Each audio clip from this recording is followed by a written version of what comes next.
Voici les premières mesures de Donald Trump depuis son arrivée au pouvoir. D'abord, première mesure, il a gracié plus de 1500 de ses soutiens qui avaient pris d'assaut le Capitole le 6 janvier 2021 pour contester les résultats de l'élection de 2020 et la victoire à l'époque de Joe Biden. Il les qualifie même d'otages. Deuxième mesure, Donald Trump a décrété l'urgence nationale à la frontière entre le Mexique et les États-Unis. Cela permet notamment de mobiliser des militaires dans la zone. En plus de ça, il aimerait mettre fin au droit d'asile et au droit du sol, même si sa mise en place paraît délicate au regard de la Constitution.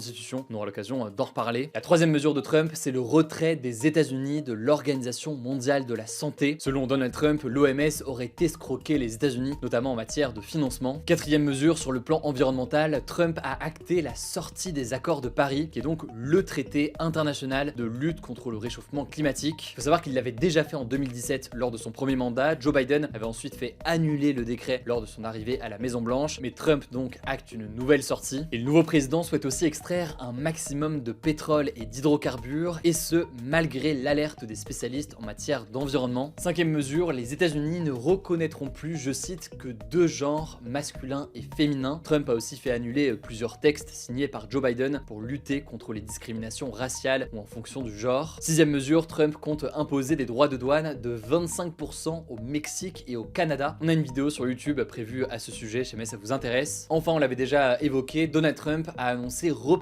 l'interdiction de TikTok. Il souhaite un accord sur la revente de la branche américaine de l'application. Toutes ces mesures, et d'autres encore, ont été rendues possibles grâce à des décrets, donc des textes signés directement par Trump, et ce sans passer par le Congrès, donc l'équivalent du Parlement. Ces mesures pourraient néanmoins être difficiles à mettre en œuvre et pourraient être contestées devant la justice pour certaines. On vous tient au courant directement sur ce compte.